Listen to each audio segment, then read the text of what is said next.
Hey everyone. What's up, guys? Hello. What's up? How goes it? Good. It's Friday. It's Friday. Welcome to Friday. Hey, In. Mm-hmm. How you doing? Good. Good. Your camera's off. Just want to let you know. Oh, thanks. Yep. Okay. Got a pesky camera, still broken. Still broken. Still broken after all. I didn't of get you one for Christmas last year. I'll get you one this year. No, don't worry about it. It's all good.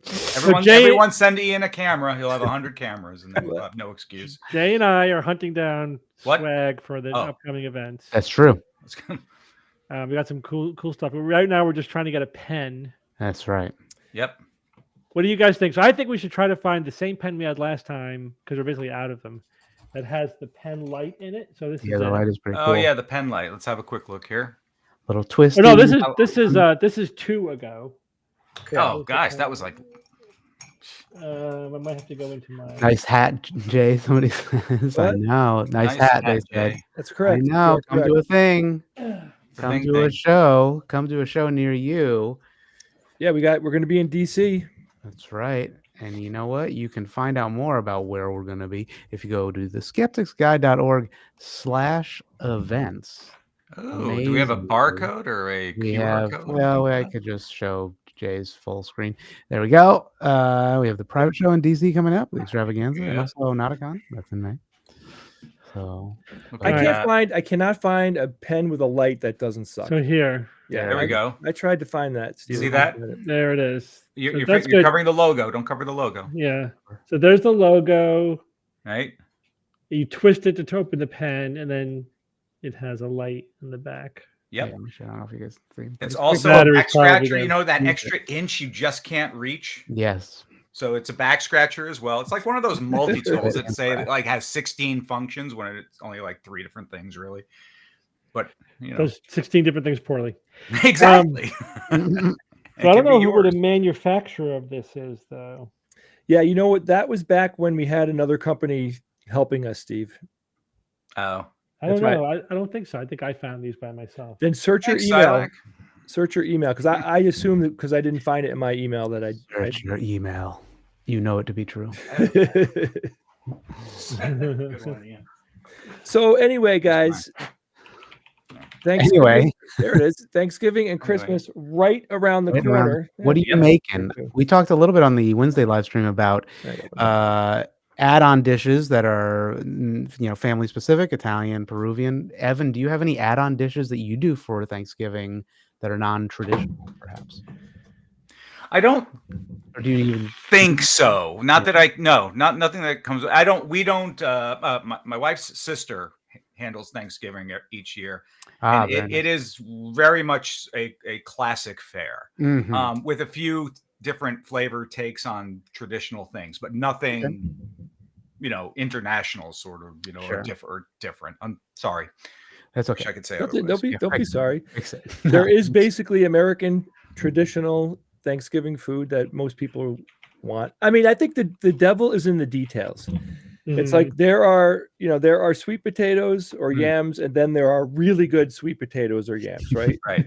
And there's cranberries from a can, and then there's real cranberry preserves. Yeah, which we make. And Jesus, have you ever seen the amount of sugar that goes into that recipe? It's a lot. It's like 4 cups of sugar for one bag. Would you like some cranberry with your sugar? I know, it's really. You don't want to see what's going on in the kitchen. No.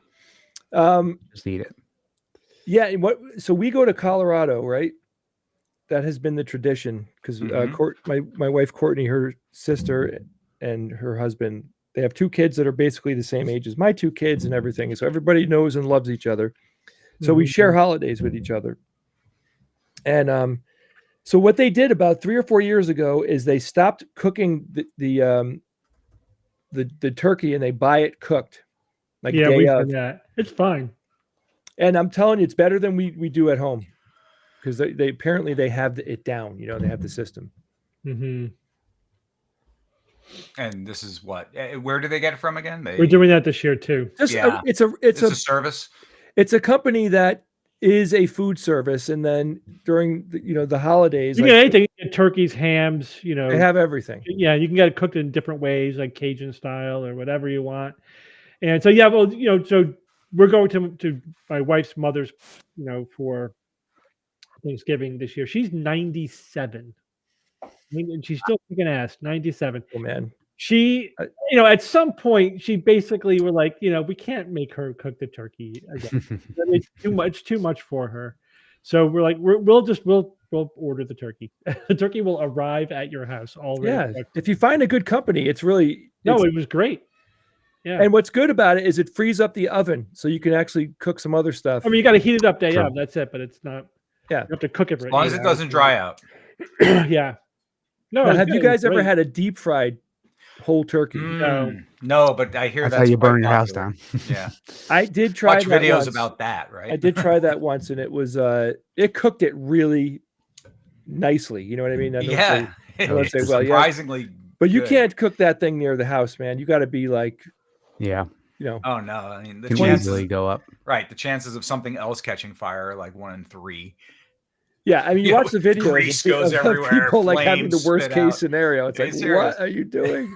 Don't do that unless you know what you're doing. Throw water on it. It's like, I think people do it from frozen, and that's the biggest problem because it's like icy. No, you can't have that. You got to water defrost it. Defrost it. Oh gosh! I saw somebody today online say, "Let's face it, even if you cook the turkey perfectly, it still kind of sucks." Oh, and I was thinking about that. That's not true. I know we had this, but when you left, we were talking about whether or not turkey is good on Wednesday. I like turkey. I do. I like dark meat better than the white meat because I think opposite. Yeah, I mean, I like them both, but I'll eat them both. But I like the dark meat because it's a little more moist. You know what I'm saying? And somebody's coming in. Hello. Hello. Who's there? Hello. That's the knock knock ghost person that makes me the happiest in my life. That was her. Now I feel like I'm let you down all. You're on the list. Oh, you're on the list. Here's my son. Hello, my son. I think what can I do for Dylan? You're talking about Jay. You might be talking about this, right? Oh, Dylan. I think I saw that cord. Here we go. Fucking turkey in the oven. Don't just put the fucking turkey in the oven. Don't worry about it. Turkey really never tastes good. I've never had an outstanding turkey. Whether it's been brined, whether it's been cooked in a paper bag, whether it's been barbecued or deep fried or cooked with the breast side down. I've seen everything. In 40 years of being a culinary professional, I've seen people try everything with a turkey. It's still never any good. It's just turkey. It tastes like cardboard. And I say put some butter, salt, and pepper on it and stick it in the oven. Here's what you need to make your turkey taste better. Okay, now she's going to correct it. Here's the correction. She's selling her own crap. Yeah, right, exactly. It's like another vitamin. I knew you saw this because it's funny. She just is like, here's what you need: cranberry sauce, butter, and wine, and you just do all those. Yeah, I mean, look, you drink enough wine, anything will taste good. Exactly. You got to lubricate up beforehand, and you're going to be fine. And admittedly, like it's good with good gravy. You know, good gravy. Sure, you got to cover it with salt and fat, and you could basically eat a turd if you did it right, like that. That's true. It's like any other. It's a medium. It's a decent medium. It's, Look, I don't think of all the meals in my life, though, like approaching that meal counts. It's freaking awesome. Of course, I'm not putting it down. And Steve and I were spoiled for holiday meals. I mean, we had unbelievable food. Like with all right, let's go through it. Do it. Let's do it. This was a typical novella Thanksgiving with us growing up. All right, so picture yourself in like 1979, or even through my parents being like us being adults, but my parents still being active and being able to do it. Right. So the shag carpet, wrought iron pictures, right? Yeah. Wallpaper, the 4 channels on TV. So first we start with the shrimp cocktail. Right? Yeah. Yep. With the cocktail sauce. Yeah, of course. I don't like shrimp cocktails, so I never had it. But then there was also like appetizers, the usual appetizers, like a crudité, Italian crudité kind of thing. Cheese, olives, all that stuff. Yeah. Bread. You could fill up on that and you're done. Oh, but that could careful. be that's the meal nowadays. That's what you learned as you approach those is to not overboard on the apps. And then often at this phase, there was also like some chicken soup. Remember, like a big pot of some kind of homemade chicken soup. Yep. Right, this is the warm up. We're still in the warm up phase That's right. of the dinner now. Then out comes the lasagna. The lasagna portion. Massive lasagna with the what baby was special meatballs. about those lasagnas, Steve? Yeah. What? Say it. The baby meatballs. The tiny little tiny meatballs that were awesome. Oh my God. Cooked into the lasagna. Absolutely. Right. Yep. Of course, the day layers, before yeah. Thanksgiving, my grandmother's making all the meatballs. She would always make like an extra couple of hundred of them, and then we just eat them out of the bowl like popcorn. Well, that's the thing. As people walk by, they grab a few. So she just had to make extra. Yeah, she had to make more. Exactly. To distract all the kids from not ruining the actual. So that's been lasagna. Usually, sometimes we'd have the salad at that phase. It'd be bread as well, garlic bread. Now pause there, Steve. At this point, you're done. You're done. Yeah. You're done. You can't even think about eating more food at this You've point. already consumed 1,000 calories at that point. So we take like a 2-hour break, and then comes out the turkey and the whole line, stuffing, mashed, sweet potatoes, cranberry sauce, corn, broccoli dish. Again, salad if we didn't have it with the lasagna. The green bread, beans with the little green beans. chestnuts. Yeah, the whole nine. The typical Thanksgiving dinner would then come out. And then once we get out of our coma, like a couple hours after that is the dessert. Dessert. The pumpkin pie. I mean, that way we would consume 4,000 calories in one day. It was ridiculous. That was our Thanksgiving. There was a point, gluttony, basically, where you really slip into that, where you're just like, I can't, but you just keep going.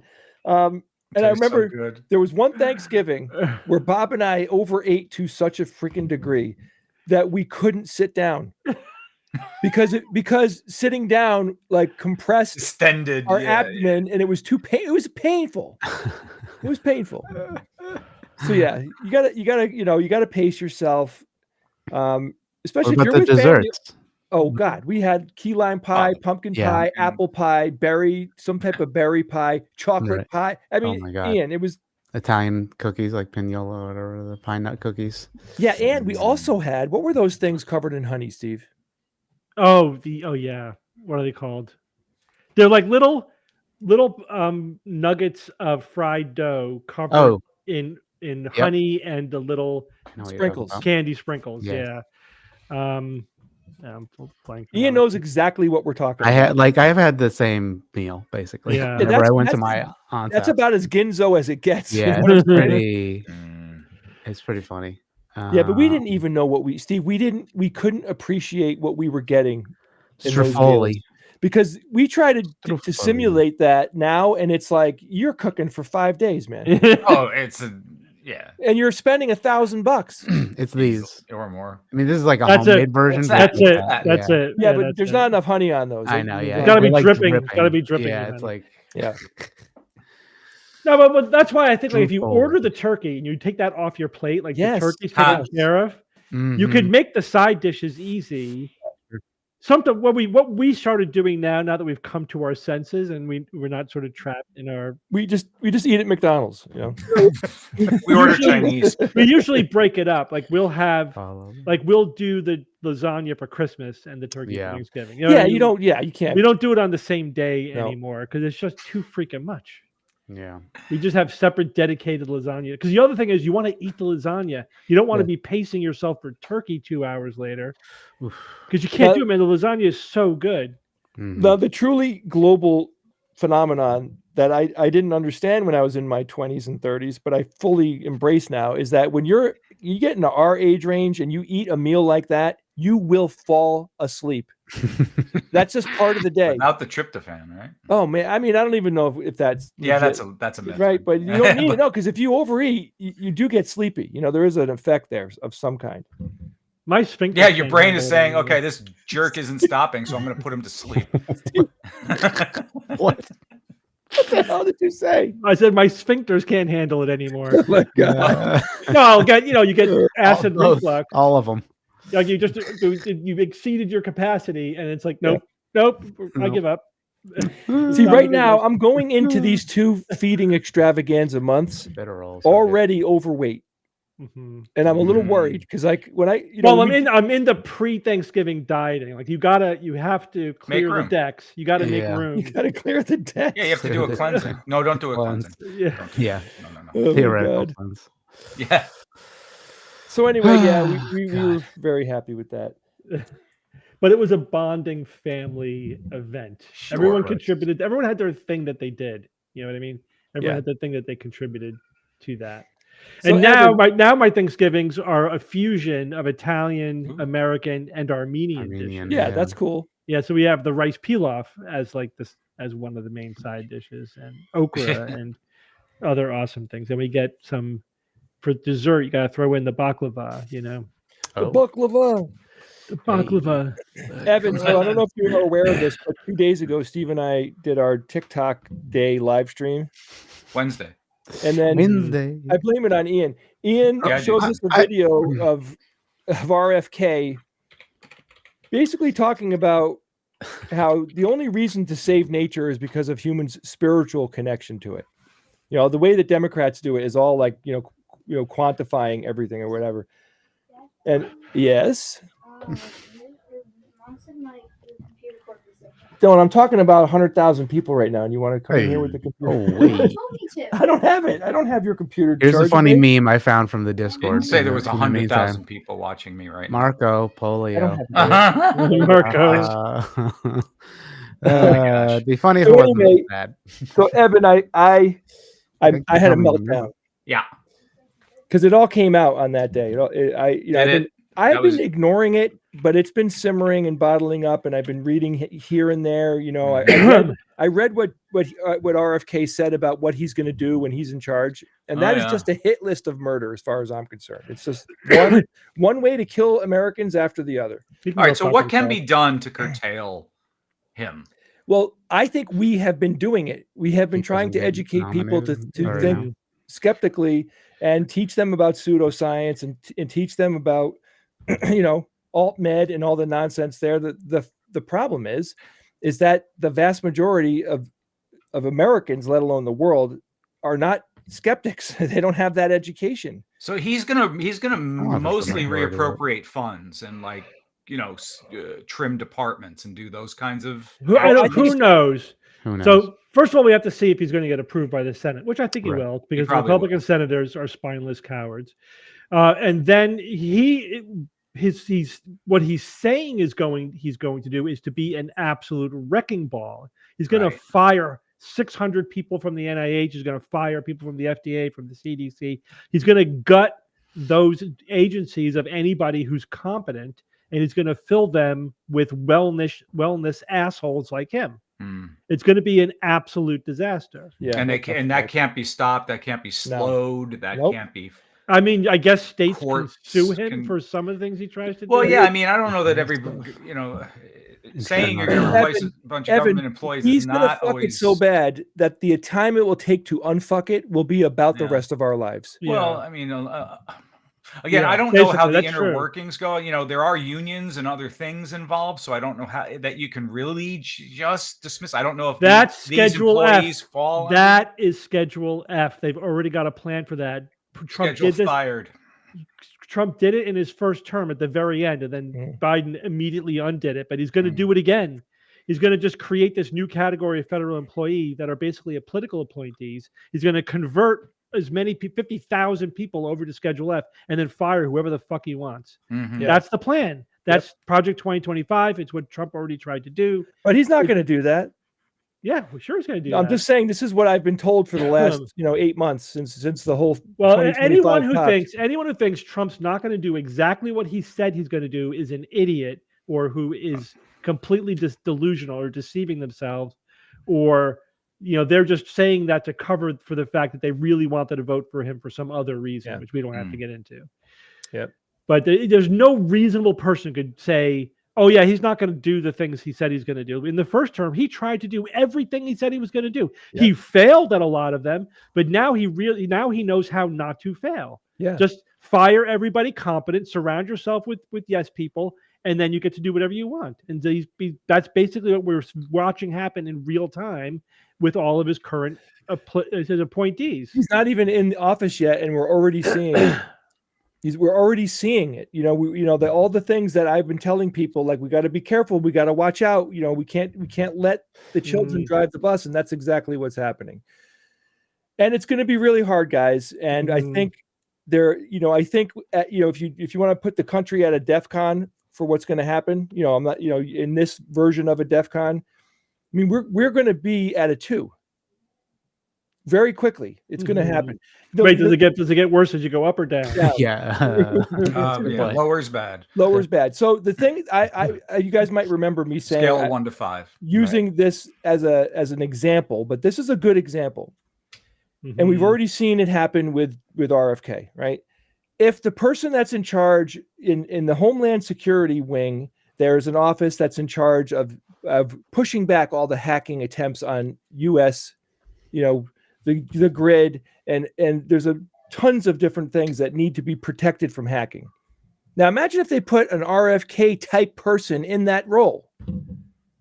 And they are. What are you talking about? The person, but that's what I'm saying. The person he has tapped for, like the head of national intelligence, has absolutely no skill, has no experience. Okay, so the point is if our power grids, we have 3 grids in the United States.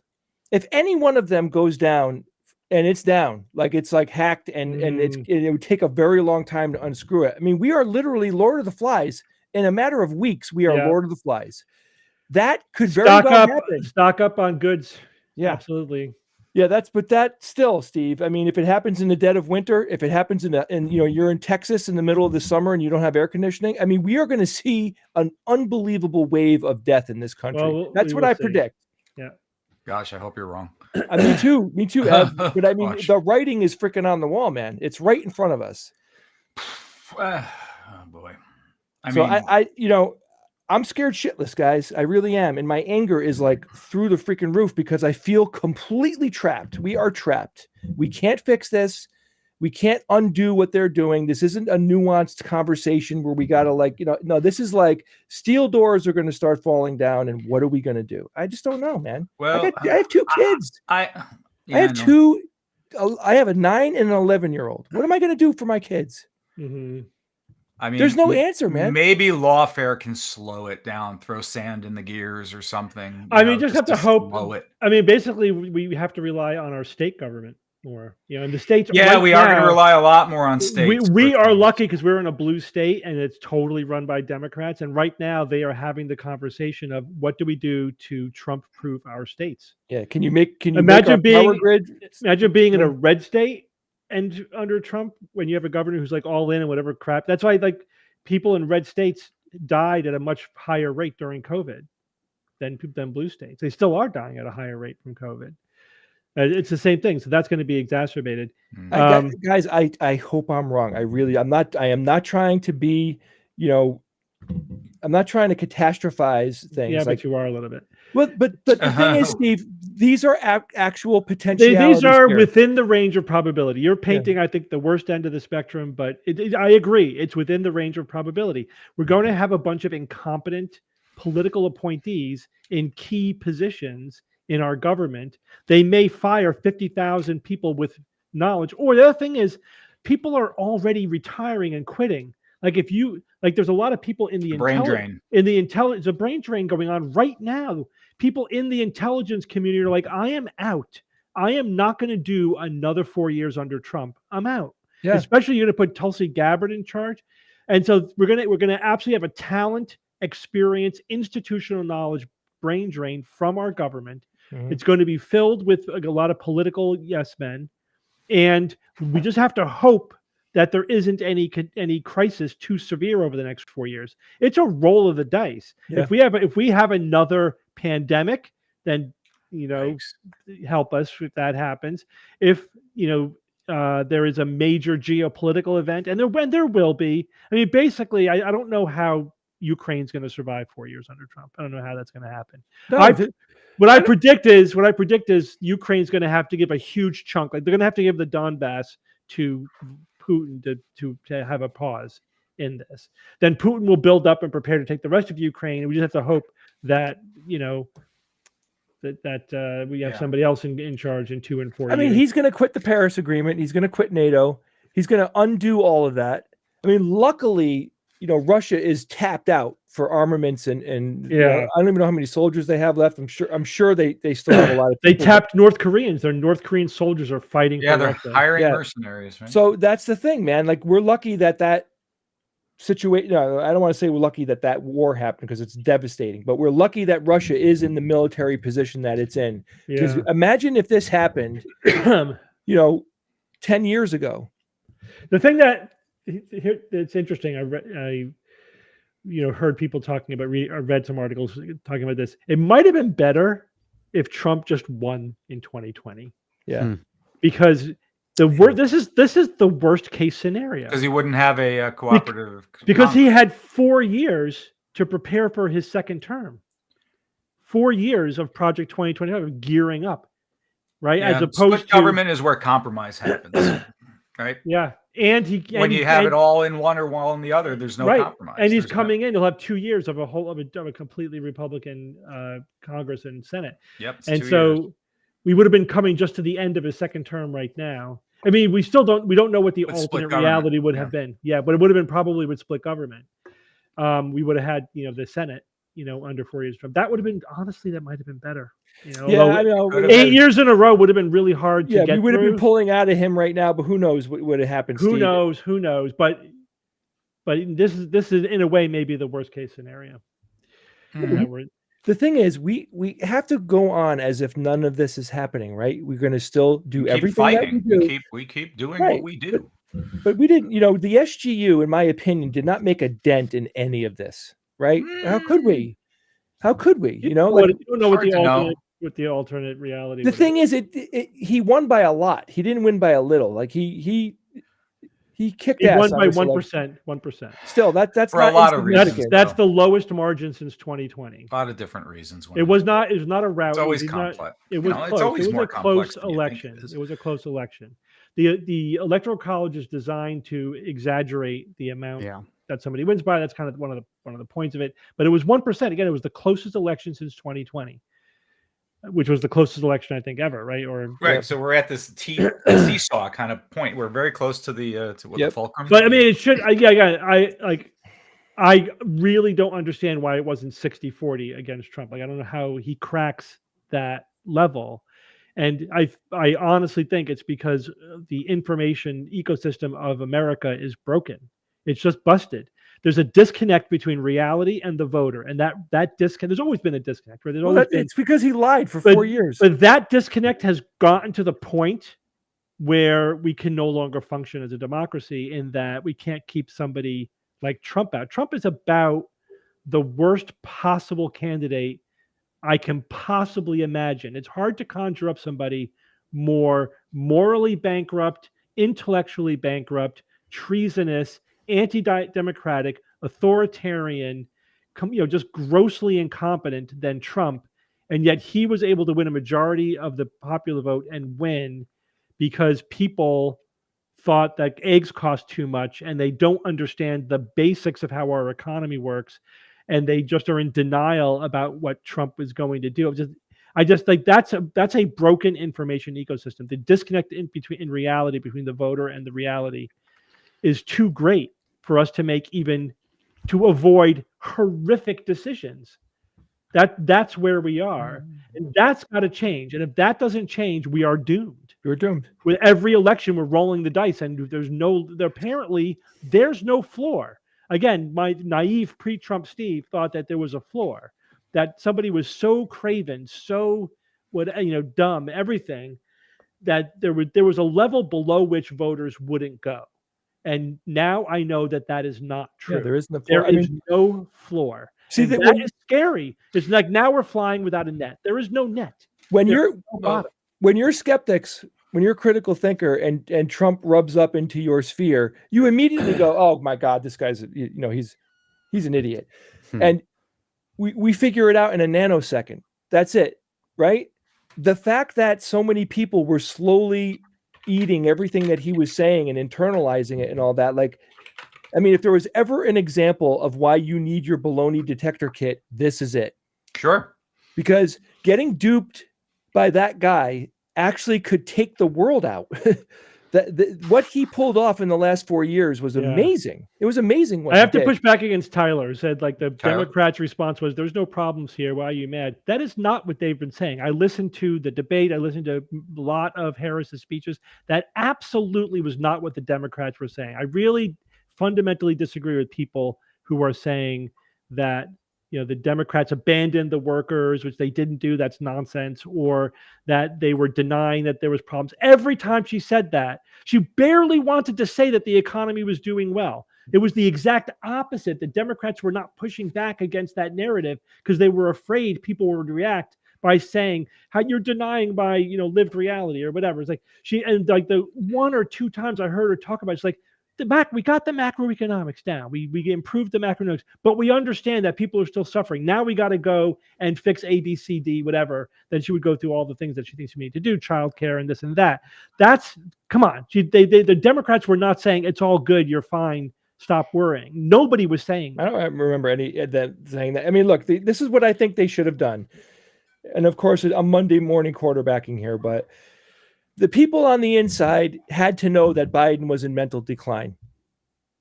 And they needed to do something to get him to not run again and put up a legit candidate and let them literally, be campaigning at least a year before. Yeah. I thought he had campaigned on being only one term. He didn't. He never said nope. He didn't say that? He never, ever said he was going to be a one-term president. He never committed to that. People just assumed it. But the thing is, assume anything. That's what people have said.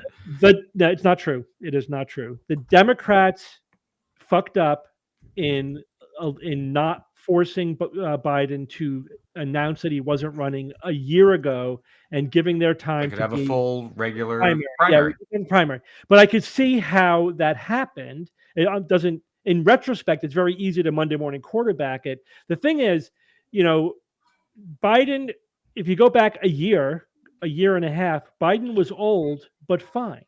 He was the Biden that we elected in 2020. He's an old guy. He's frail, but he was sharp and he was fine. He always had the stuttering issue, was never very eloquent, but he was basically at his old guy baseline. In the last really 9 months, he has been on a steep decline. Yeah. And I deal with this almost every day with my patients, right? Where you see somebody who's demented and it's a slow decline. And virtually 100% of the time, the people around that person are in denial until it gets to until it gets to a certain point, right? And that's basically what happened with Biden. Right, an event happens that he's shakes him into reality. That event, oh my gosh, there's a problem here. That event was the debate with Trump. That was that event. Too late. That was too late. It was too freaking late. It was too late. But that's the problem. Is that there weren't enough people around him to give him a reality check and to get to marshal other people. Listen, guys. He is not going to make it 4 years. It is too risky. We need to have a primary. He's got to back out. Again, it's easier to Monday morning quarterback, and we weren't there. But so many people said, in the room with Biden, he's sharp. He asks smart questions. He has command of the issues. He's getting it done. So he was functional, but he was still, he was still losing reserve capacity so that he couldn't function as many hours during the day. Apparently, he also, couldn't handle campaigning and being president. He couldn't think nimbly on his feet. If he was in a controlled environment, he could function well, apparently, and he's still functioning well. I mean, by all accounts, it's just that he could not campaign, and nobody, I guess, was able to break through the denial and make that case. And that was unfortunate. It may not have mattered. The other thing to keep in mind is that the world is voting out incumbents this cycle. This is a global phenomenon. People are pissed and upset about the pandemic, about the hardship that it caused, about the global inflation that resulted, and they're voting out everybody. If Harris had won, she would have been bucking a global trend. It may have been impossible for anyone any Yeah, Democrat to swept win away this by the- cycle. yeah. You know, I think Trump was probably the only Republican who had a chance of losing, and he should have lost. It's incredible that he should have lost despite all of the everything that's going on because of who and what he is. But the disappointing fact is that people still were like, bread costs too much, you know, whatever. So let me ask you a question, guys. What's going to happen when we're 6 months into Trump's presidency, say maybe, you know, say 4 or 6 months, and, you know, groceries prices have not come down. Very likely gas prices are going to go up. But at the very best, it's going to stay the same because they're about as low as I think they can get right now. What's that? Gas prices. Oh yeah, gas prices are pretty low. Right. So he doesn't have a lever to pull on the gas. And there really is no way to fix the grocery problem, especially in the short term. I mean, we already have a lot of regulation on the companies that produce food and that sell food. There's already a lot of regulation in place. There's not much that can be done, unfortunately. Like Steve said, these are the new prices. Yeah, there's you know, unless you go into a recession or a depression, there's no negative inflation. Inflation is already down. They've already fixed it. You know, we had the soft landing on the economy. They fixed it, the inflation. It's down to near target levels without going into a recession. Employment is up, productivity is up. You know, again, we have an economy that's the envy of the world. The thing is, prices are up, but buying power is more up. It exceeds the increase in, you know, wages are up more than prices. It's just that it takes time for people to psychologically adjust to the new reality. And also people, they credit themselves with their raise and they blame outside forces for the higher prices. It's just irrational thinking. They don't think, well, everything's going up. My salary is going up, prices are going up. It's all, you know, keeping pace. In fact, salaries are a little bit high. They think, I got all this money that I earned and now it's wasted all on these higher prices. You know, it's again, they don't understand how the economy works. And so there is no fix. You can't bring down prices. What are you going to do? Now that the salaries are already baked in, how can companies reduce their prices without reducing salaries? They cut jobs.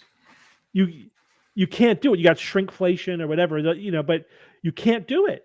It's just, you know, he is not going to do He's not going to do it. The things that people voted for him because they think he's going to bring down prices. They are it's not going to happen. Completely delusional. I mean, take note, guys. Take note. How much does gas cost where you live right now? How much are you spending a week on groceries? You know, maybe even go and write down eggs cost this, milk cost this, right? And let's compare notes in 6 months and see what happens. I mean, there's going to be inflation. There's 2% inflation. It's going to continue to ease up. That's just the way it is. Yep. And, you know, salaries will keep pace because that's the way it works. You know, that's how the economy is constantly always chugging along a little bit around 2 to 3% inflation. That's just sort of baked in. That's just the way it is. And the president has very little to do with it. Very little. That's the thing. That's right. The Fed is who brought down inflation, but that increased interest rates, which then people complain about the interest rates, which increased rents and all that stuff too. It's like, well, you that's your choice. We either have, you know, high interest rates or a recession and you have no job. Take your freaking pick. That's the way it is. There's no magic wand with the economy. We actually did as good as we can do. Trump thinks tariffs are a magic wand. He's going to, and those are regressive because they disproportionately affect the lower end of so he's going to give a tax break to the rich, saddle the lower end of the spectrum with tariffs. That's going to spike inflation, and he'll blame it on the Democrats somehow. Yeah, that's right. That's what's going to happen if he gets his way, which I don't see why that's not going to happen. And go ahead, man, blame it on the Democrats. He owns the Senate and the House. He's got all three branches. He's in 100% control. Yeah, like he is going to be able to. If a year from now things are not better across the board, there's only them to blame. That's right. And I mean, I already can see the freaking insanity and the blame game that they're going to do. And it's like, oh, that's politics, man. You know, unfortunately, if we survive the next 4 years, like if something catastrophic doesn't happen, right, and we actually have a legit election, if they don't somehow screw that too, because who the hell knows? Mm-hmm. If we have a real election in 4 years, I mean, I think that people are going to have to face the fact that Trump didn't get us anywhere near the goals that were important to them. Do you think U.S. citizens really give a shit about the U.S. helping Ukraine? Like, yes or no? They should. They should, but I don't think people are going to care if Americans rarely vote on foreign policy, which is a mistake. This is the problem with America, with our culture and society, in my opinion, because we are the most important country geopolitically. Just that's not. I don't think being America centric. That's just a fact, and we should have at least a basic minimalist working knowledge of geopolitics. At least know what the international liberal democratic order is, what NATO is, what our role is in it. And if you don't, they just listen to the experts, and all the experts are saying it would be a disaster if we reward Putin for invading Ukraine. Yeah. And that would empower China or encourage China to attack Taiwan. That will encourage our enemies. That will put our NATO allies at risk. And then if that happens, if Putin rolls into one of the Baltic states or whatever, then we either abandon our treaty, and which means that no country should ever trust us for a generation or two or three, or we get drawn into an actual war. There's no good outcome. They're all horrible outcomes. The foreign policy experts are scared shitless right now. They are shitting a brick because the people that he's putting in place are dangerously incompetent, or they're really. So there we go, Steve. Extreme ideas. I'll bring up the question again. How can the current administration hand over the U.S. to that? They have to, because that's our Constitution, Jay. There's we have no other choice. I hear you, but I'm just saying we're in one of those positions. It would be worse if we didn't. That's the thing. Whatever you think would happen if we did, it'll be worse if we didn't, because you're basically ending the Constitution. Well, that's the way it is. Apparently, the Constitution, wasn't thinking. The people who wrote the Constitution weren't thinking of this. I guess I don't know. Well, he won the popular vote. Even if we had gotten rid of the Electoral College, that wouldn't have saved us this time. Well, we have elections every 2 years, thank goodness. Yep. But we got to get rid of gerrymandering. We got to get rid of the Electoral College. We need ranked choice voting. We need to figure out some way to put a handle on disinformation and propaganda news. We need to figure these out. These are existential problems. I agree. But unfortunately, we got to focus on our family survival. We just got to get through next couple of years. Hopefully in 2 years, voting will still exist, and we can buckle down, get some better people in there. So guys, think wisely about these couple of things I'm going to tell you. Okay. One, like Steve said, it's always a good idea to have a month of food in your house. Yeah. 3 weeks.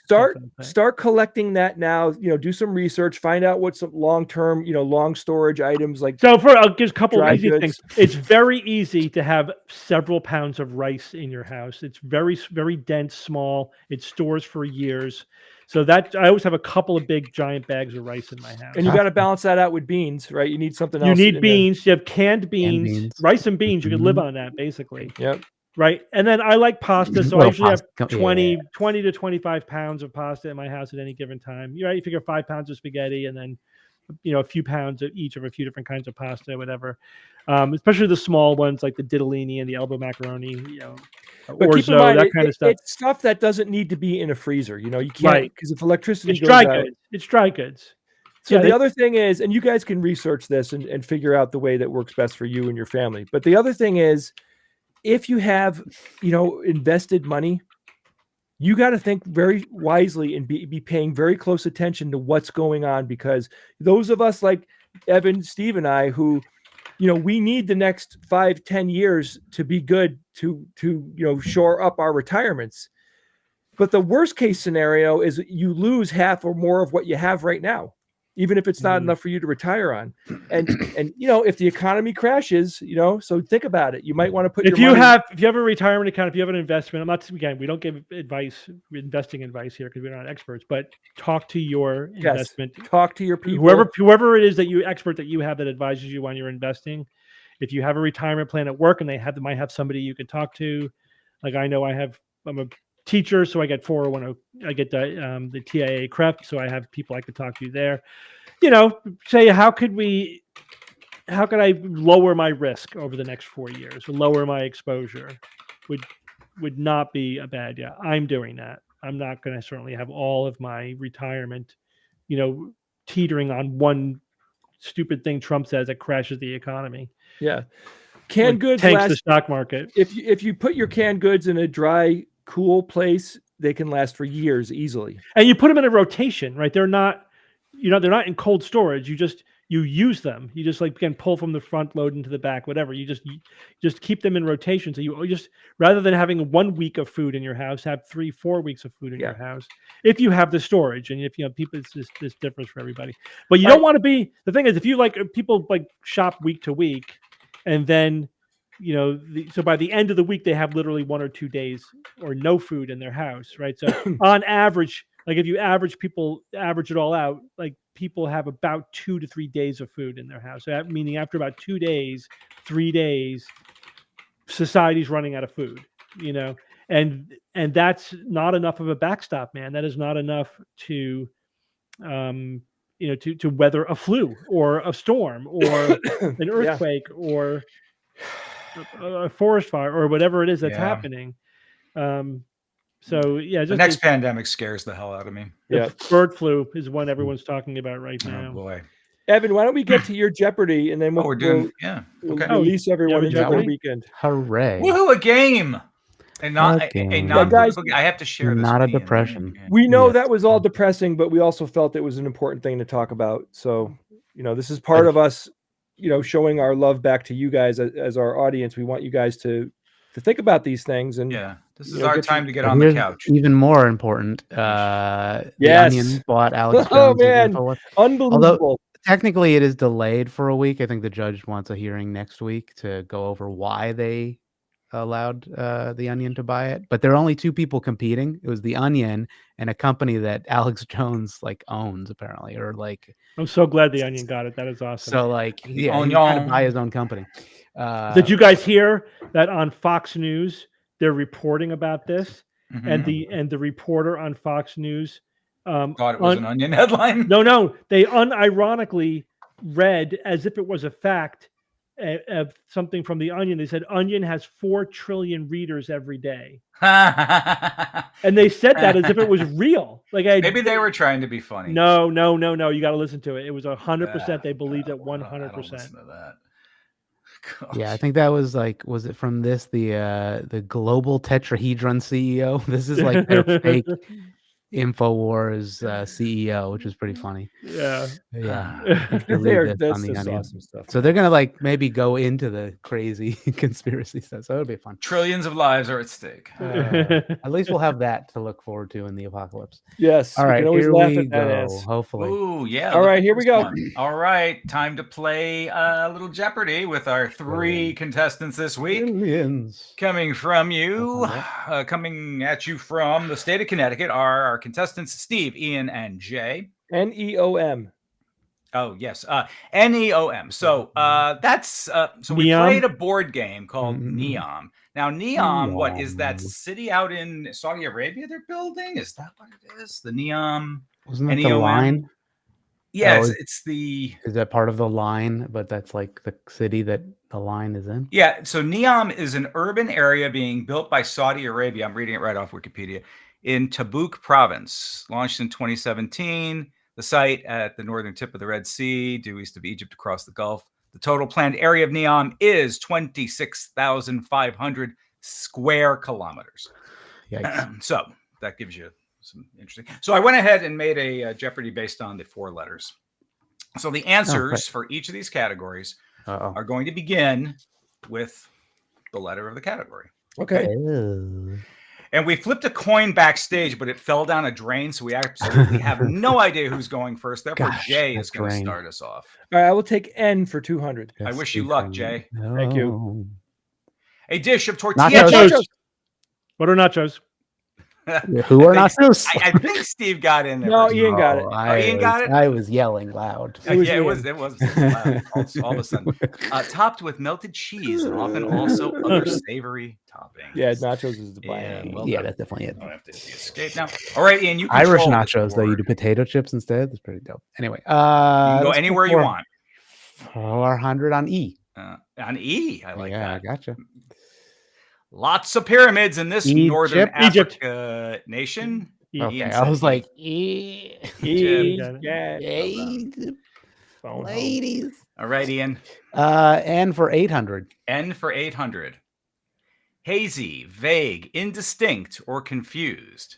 The category is N. Interesting. N. Word that begins with N. Not nonsense. Hazy, vague. Noonan. The knights who say knee. Let's see if the audience has any good guesses. We're going to give it a moment here and see if they chime in with anything while you guys continue to think about it. Neuropathic. Not neuropathic. Neurologically. Not nonplussed. Malivander, I think, got it first. Nebulous. Oh, nebulous. All right, good job. That's interesting. Yeah, that makes. Well, when I put it into when I looked up definition of nebulous, hazy, vague, and indistinct. Yes, confused. I don't know that one. That's what threw me. Yeah, I was mainly focused. I took it as it had multiple. You're saying meanings. You were nebulous, Steve. He was.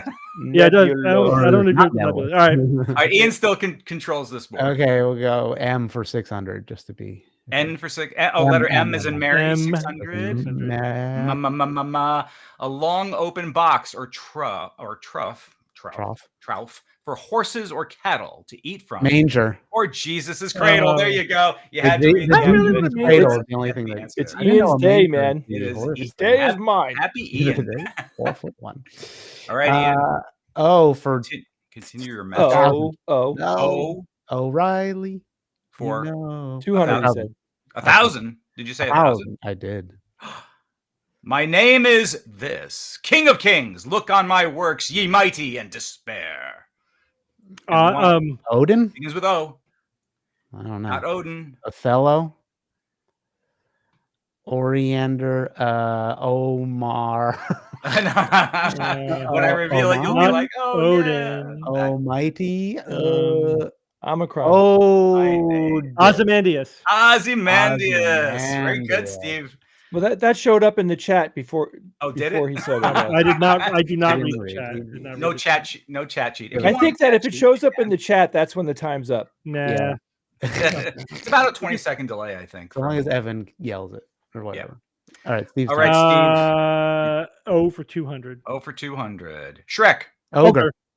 I think Ian beat you to that. No, not in my ears. Give them both. I think Steve beat you to that. Ian. Yeah, there you go. Very good. That's all right. We have a tie. Give it to him. And in the event of a tie, the third person wins. So, Jay, you're in the lead right now. Very good job. Thank you. But Steve controls the board. M for 400. M for 400. The explanation of something. Mansplaining. Yes, typically to a woman in a manner regarded as condescending or patronizing, mansplaining. Now, to all our female listeners out there, let me that is. Right. See what I did? It's a joke. Don't write this. Please. Don't throw things in.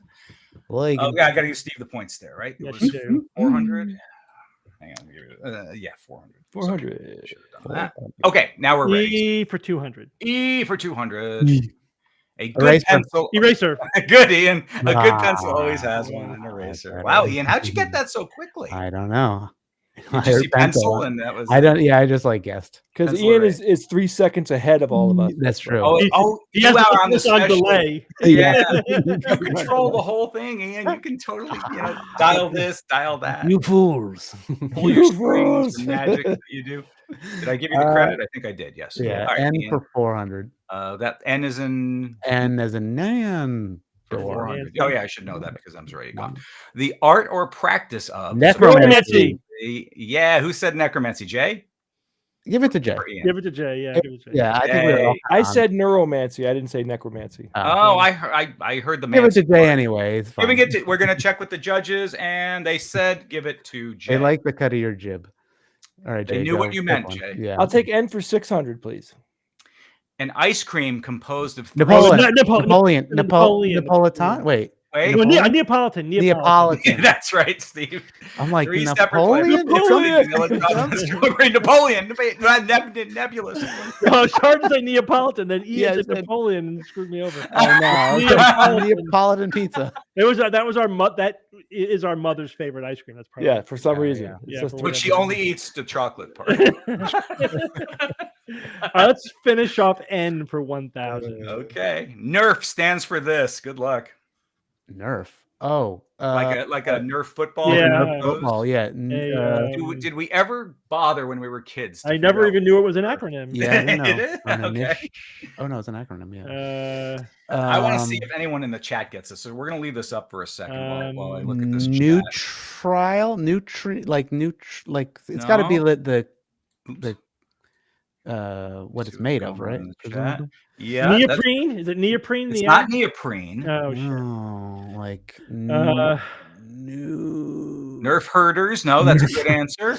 Nerf or nothing. No, we can't have that. Nitrate, nitrogen. What if I were to say N is non?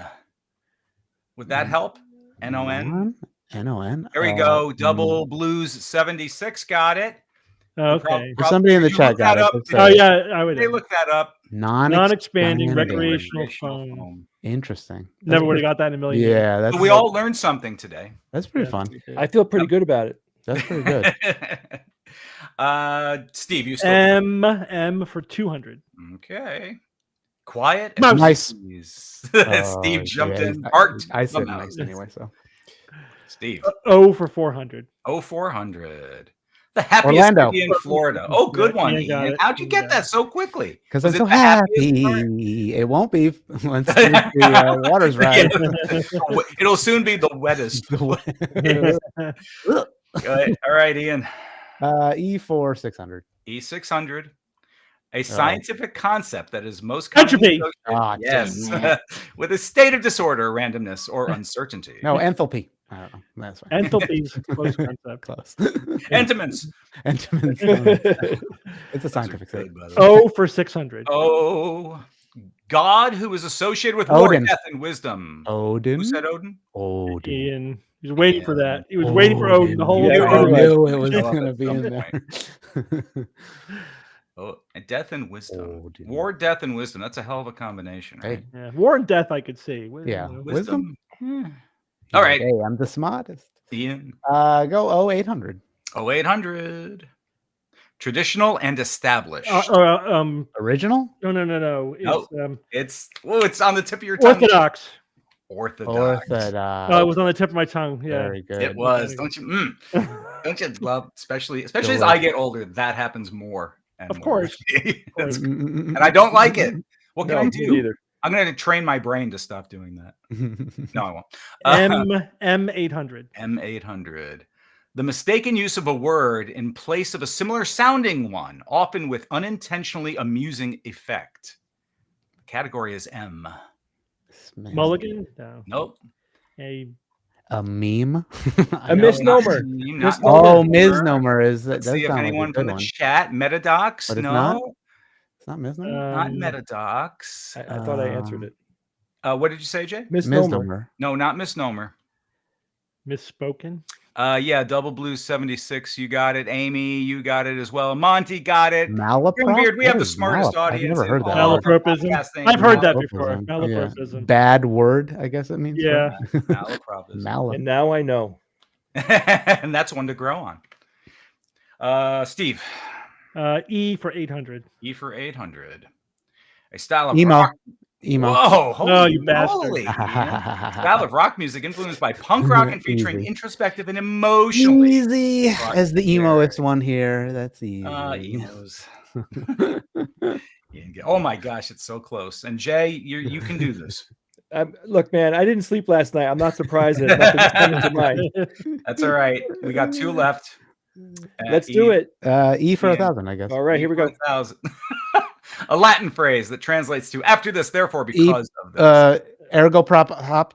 No, wait, ergo prop hop. Post hoc ergo propter hoc. Post hoc ergo propter hoc. He did it. Yes, I'm gonna. How can I do that? Can I give you both points? No, I said ergo hoc. Though I started with it, but he said post hoc, and that starts with a P. Yeah, but I said ergo propter hoc. I said the whole thing. Yeah, I said the whole thing. That's true. So ergo propter hoc is the short, phrase for what is really post hoc ergo propter hoc. I've never heard it's it before. easier to say, I suppose. But it doesn't translate. Yeah, it's weird. Give it to Steve.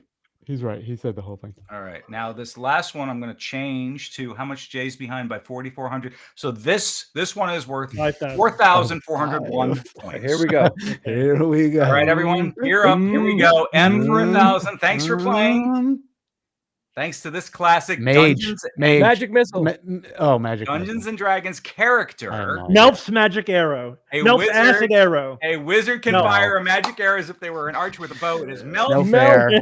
No fair. Steve That's wins. nerdery. That's nerdery. That is nerdery. That is absolute nerdery. No. Ian, you got out to a great start. Steve, everyone's dominated the game. Shay, we had a lot of fun. It was. I looked like I had a lot of fun up there. Yeah. Looked like you had a lot of fun. All right, guys, I'm going to go have dinner, and I'm going to go not think about what we talked about tonight. Thank you very much. We played a game. Think of Melf. Have a great weekend, guys. I say it needs to be said. Watch out for your family. Treat them well. Do something good for someone, right, guys? It's very easy to make people the next 4 years, we are going to be one giant group. What do you call that? A self-help group. Steve, that's why I think we should do like the SGU insurance group. Yeah. Let's get a couple of hundred people. Can we start our own insurance and start a group and do it? No. Okay. We can't be a psychological support group. Yeah. Very psycho. I know. We'll just get together every Friday at 5:00 Eastern time and right, we do that and chat. Maybe play a game. Hey, thank you, Ian. I really appreciate it. Thanks, all right, maybe next time we'll play games one of these days. Thanks for the Jeopardy, Steve. Yeah, it was a nice break. Yep. Thank you for being smart and handsome. Sure. Thank you. My pleasure. All right, until next time. Yeah, next time. Yes, Club SGU. I like it. All right. Bye, everyone. Thanks. Bye. Bye.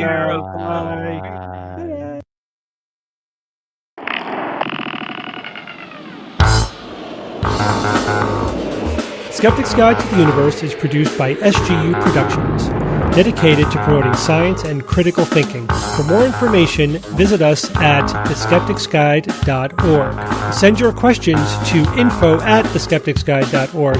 And if you would like to support the show and all the work that we do, go to patreon.com/skepticsguide and consider becoming a patron and becoming part of the SGU community. Our listeners and supporters are what make SGU possible.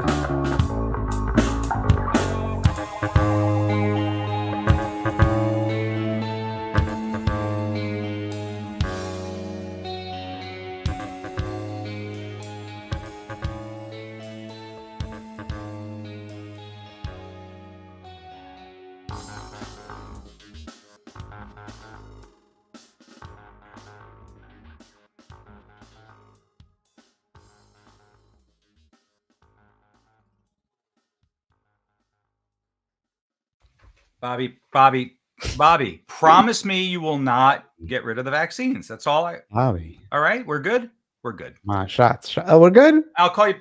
We're good. I fixed it. Oh, thank you, Evan. So don't worry. Someone tell Jay when you see. Yeah, we'll mess. I took care of that. I just old Bobby I got people on speed dial. You don't know who I've got over there. You know something fun I thought we could do? We could look at what's this? Cards, the Wolfies for this. Holy moly! Session. So the closest one, I guess, if you want to call it, is they had RFK Sucks, City of Heroes reference. We didn't get that. Someone calls Evan Adam Savage free. Well, I don't know if we actually saw that, but we saw it in chat. I think. Yeah, also watermelon. That's true. An appearance or an interruption on Jay's side in the Gros Michel bananas, but we didn't get the City of Heroes and the Gros Michel. But somebody was pretty close.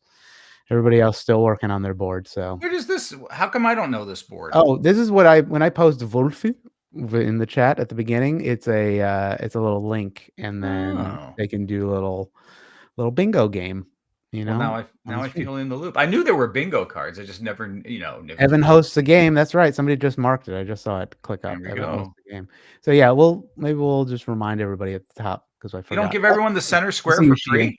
See, somebody's cheating and clicking all the things. The center square is free, but I just say it's like somebody's going to say Evan is Adam, but I mean, I can't help it that he tries to look like me. I can't. Before everyone runs away, go to Nauticon.com. Oh yeah, please. Nauticon.com. My gosh, there, it's gonna be tickets. Really... There are still some VIPs out there. If you have trouble getting the VIP, let me know. And then I know somebody was emailing about it. There's still some VIPs available, but there are tickets as well. For as fantastic as our initial one was, I really do think that this one is going to improve on that. which I know is a high bar, but it's shaping up to be fantastic. True. So if you can make it, please make it, and be great to see you guys. I mean, we're mean, gonna hang out with you the whole weekend, basically. the whole time. Especially Ian. You'll be sitting. No, you'll never. Did Jay have a rant like Wednesday? No, he didn't have a rant today. Go check out that stream if you want to watch it. Yeah, it's fun. Watched Adam's live stream right before this one. Oh, does he do a live stream? That's cool. he's cutting us off, right? Yeah, he's kind of like getting in right before us. Like, oh, SGU is doing this. I'll do this. No, I doubt that. Sneaky. Adam's a good man. Good man. I have nothing but high props and respect for everything that he has done. It's true. He's done. And I did not. I don't purposefully kind of try to look like him as a kind of a thing. It's just how I developed. And when I started needing glasses, that's kind of where it almost cemented it, because now that was about what I've been wearing glasses now for I think about 9 years now. Most 9 years that I think I've been needing glasses. And that kind of just threw it all into place, and I decided to grow some facial hair, and there it was. And I'm like, oh geez, well, all of a sudden. So it was kind of really by accident, not anything intentional. We share a relative, mitochondrial Eve. And everyone who's a descendant of Eve looks like us.